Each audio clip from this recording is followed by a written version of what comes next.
Je l'ai dit en titre, signature ce jeudi à Bunia, chef-lieu de la province de l'Ituri, d'un accord général en matière de la défense entre la RDC et l'Ouganda. Cet accord va privilégier la mutualisation de forces dans la traque des groupes armés qui sèment peine et désolation dans la partie est de la RDC.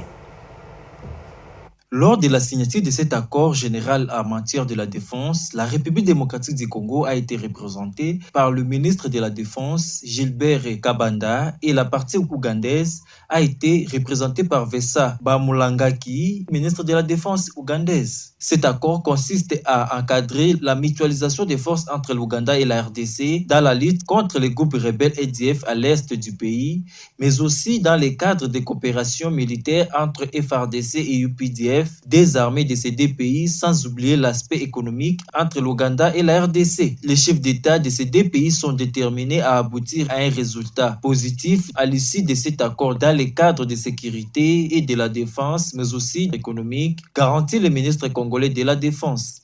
C'est un accord général de défense, mais qui, dans le cas particulier du contexte dans lequel nous sommes, bien encadre la mutualisation de nos forces armées qui est en cours, notamment dans la lutte contre l'ADF. Vous savez très bien que l'ADF est un ennemi aussi bien du Congo que de l'Ouganda. Il est tout à fait normal que nous puissions le combattre de manière mutuelle. Et dans cet accord-là, cela est consigné. Mais il y a aussi d'autres aspects de coopération militaire et même économique, disons, liés à la défense dans l'accord.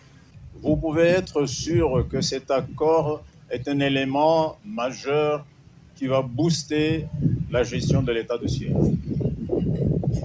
L'Ituri et le Nord Kivu, deux provinces sous l'état de siège, qui font face à l'activisme des rebelles ougandais EDF et ses alliés, sont bénéficiaires directs de ces nouveaux accords bilatéraux pour une paix durable.